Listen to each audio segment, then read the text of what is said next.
Hello दोस्तों, मैं हूं आपका अपना संस्कारी सुमित। एलएनजी पंप ओपन हो चुका है इंडिया में।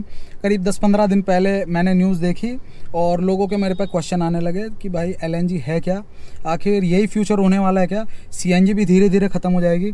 और उसके साथ साथ मेरे पास एलपीजी के भी क्वेश्चन आ रहे हैं, क्योंकि कई जगहों पर सीएनजी अवेलेबल नहीं है, एलपीजी अवेलेबल है। तो वो एलपीजी के लिए कह रहे थे कि एलपीजी के बारे में बताओ।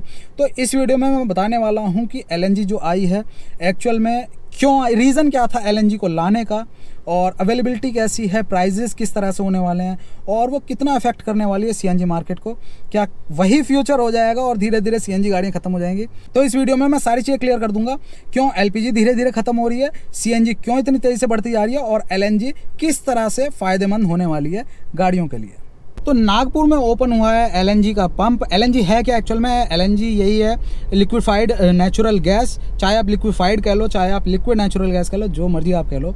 तो ये निकलती कहाँ से है? जब भी क्रूड ऑयल, कच्चा तेल निकाला जाता है समुंदर से, तो सबसे पहला जो बाय प्रोडक्ट निकलता है वो नेचुरल गैस होती है। उसी को जब हम कंप्रेस कर देते हैं तो वो कंप्रेस नेचुरल गैस हो जाती है। और जब उसी गैस को बहुत ज़्यादा प्रेशर में ठंडा किया जाता है, टेम्परेचर बहुत कम कर दिया जाता है, करीब -160 डिग्री कम कर दिया जाता है, तब वो लिक्विड फॉर्म ले लेती है। उसकी प्रॉपर्टी है, लिक्विड फॉर्म में आ जाती है, तब वो बन जाती है लिक्विड नेचुरल गैस।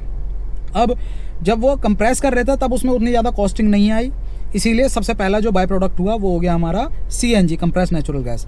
उसको बहुत ज़्यादा ठंडा करा, मशीन्स लगी, कॉस्टिंग लगी, उसके बाद बनी एलएनजी। अब एलएनजी की ज़रूरत क्यों पड़ी? सबसे पहले आपने देखा था सीएनजी की सबसे एक ड्रॉबैक है, उसकी रेंज कम होती है, क्योंकि ये बहुत हाई प्रेशर पर यूज़ होती है। और इसकी कैपेसिटी जो है टैंक में, अगर मैं स्टैंडर्ड जो 12 kg वाला टैंक है उसकी बात करूं तो उसमें करीब 8-8.5 किलो आ पाती है। अब उससे कितना आप जाते हो या आप जानते ही हो। वही जो बाउंडेशन है वो आ गई जो हमारे कमर्शियल व्हीकल्स हैं उनमें बड़े बड़े लंबे लंबे रूट उन्हें यूज़ करने होते हैं, चलना होता है। और वहाँ पर अगर सीएनजी पर, क्योंकि एक ही सिंगल फ्यूल होते हैं वो, अगर वो सीएनजी पर यूज़ हो रहे हों तो वहाँ पर उनकी जो रेंज है वो कम हो जाती है। इस चीज़ को दूर करने के लिए ये चीज़ करनी थी कि यार इतने ज़्यादा सिलेंडर तो उसमें यूज़ हो नहीं सकते, बड़े बड़े और ज़्यादा। तो उसमें ये चीज़ की गई कि क्यों ना ऐसी चीज़ लगाई जाए जो कि एनवायरनमेंट फ्रेंडली भी हो और उसके साथ साथ उसकी रेंज भी बढ़ा दें। लिक्विड नेचुरल गैस इसीलिए आई है। 12 kg वाले, अगर मैं सिलेंडर की अपने की बात करूं तो इसमें 60 लीटर वाटर कैपेसिटी होती है। अगर इसमें एलएनजी में डालने लगूं तो करीब 50 लीटर आ जाएगी। 50 लीटर का आप मतलब समझो कितनी ज़्यादा हुई। तो यही फ़ायदा लेने के लिए ट्रक्स और बड़े व्हीकल जो हैं उसमें एलएनजी किट फिट की जा रही है, और उसकी कॉस्टिंग जो बहुत ज़्यादा है। और लेकिन एक फ़ायदा हो जाएगा कि उसमें जो फ्यूल है, एलएनजी है, वो बहुत ज़्यादा आएगी और रेंज बढ़ जाएगी। जो किट की कीमत है बहुत ऊपर है, इसीलिए पॉसिबल नहीं है।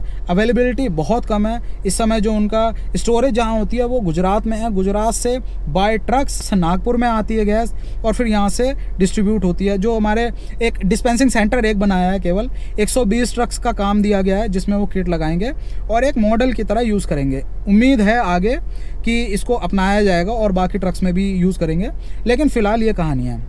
तो इन चीज़ों से ये चीज़ समझने को मिल रही है कि ये केवल बड़े जो व्हीकल हैं, हैवी व्हीकल हैं, और डीजल को रिप्लेस करेगा। क्योंकि रेट आप देखो, रेट 66 रुपीज़ पर लीटर है, और लीटर में आएगी ये चीज़ है, जैसे एलपीजी लीटर में आती है वैसे ही।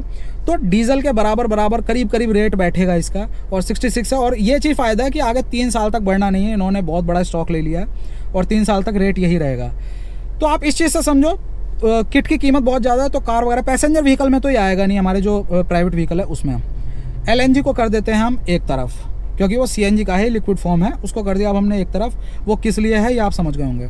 अब बात आती है एलपीजी की। एलपीजी बहुत ज़ोरों शोरों से सेंट्रोजिंग आई, इको करके, और ह्यूंडई ने इको सीरीज़ निकाली थी, और अपनी वैगनार वगैरह भी एलपीजी आई, लेकिन वो वहीं एलपीजी आई और उसके बाद धीरे धीरे ख़त्म हो गई। रीज़न क्या था?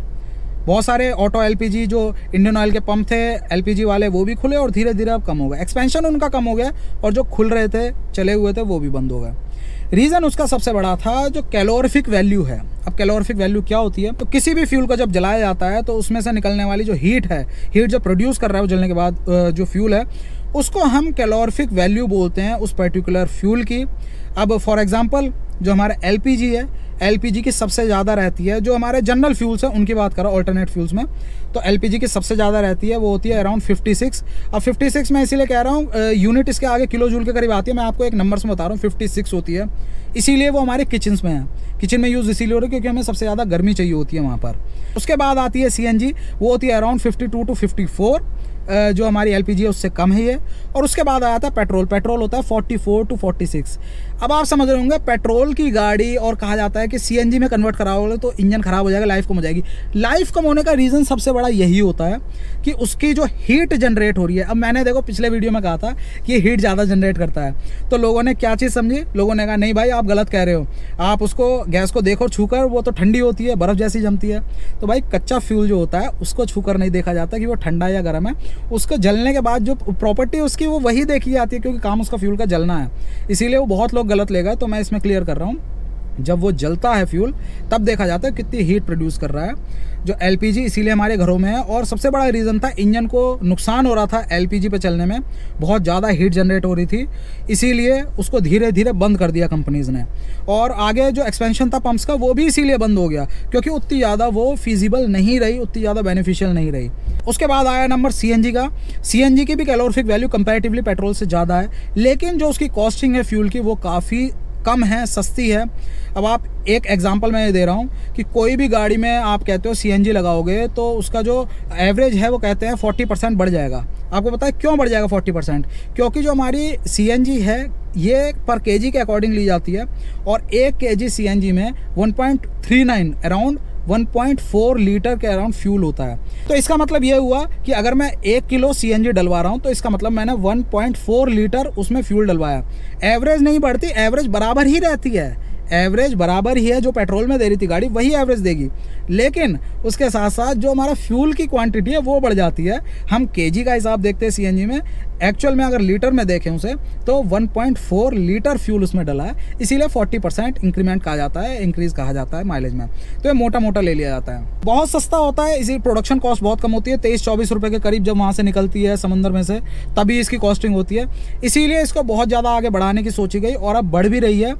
थोड़ा सा जो डिफरेंस आता है पेट्रोल में और इसमें सीएनजी में, जब कहते हैं कि यार इंजन थोड़ा सा लाइफ कम हो जाएगी, तो यही होता है कंबस्शन जब होता है हमारे सिलेंडर्स में, इंजन के सिलेंडर में कंबस्शन होता है तो हीट जो प्रोड्यूस होती है वो सीधा हेड पे इफेक्ट देती है, इसीलिए आपने सुना होगा हेड खराब हो जाता है। अब ये क्वेश्चन करोगे यार ऐसा नहीं है, कंपनी फिटेड में तो ऐसा नहीं होता, उसमें तो खराब नहीं होता, अगर ऐसा होता तो कंपनी देती नहीं, इसीलिए मारुति हेड को चेंज करके देती है।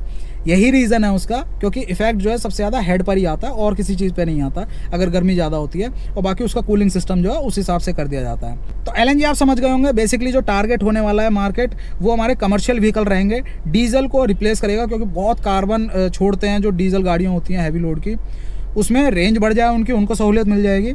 उसके बाद आ गया एलपीजी अब धीरे धीरे जो अभी भी है वो भी ख़त्म हो जाएगा, घरों तक सीमित रह जाएगी एलपीजी। अब बात सीएनजी की आएगी तो सीएनजी पर ही मूव किया जाएगा। रीज़न उसका सबसे बड़ा यही है कि उसकी जो कॉस्टिंग है वो बहुत कम है, और जो किट है किट की भी कॉस्टिंग काफ़ी कम है, इंस्टॉलेशन में भी ज़्यादा पंगे नहीं होते और पैसे नहीं लगते। तो ये थी पूरी कहानी एलएनजी, एलपीजी और सीएनजी की। मन किया आपके साथ ये इन्फॉर्मेशन शेयर करूं, बहुत सारे क्वेश्चन आ रहे थे, मैंने सोचा ये क्लियर करना ज़रूरी है। और अगर इन्फॉर्मेशन आपको अच्छी लगी हो तो प्लीज़ लाइक करना, वीडियो को शेयर करना अपने दोस्तों के साथ, सब्सक्राइब कर लेना संस्कारी सुमित चैनल को। जय हिंद।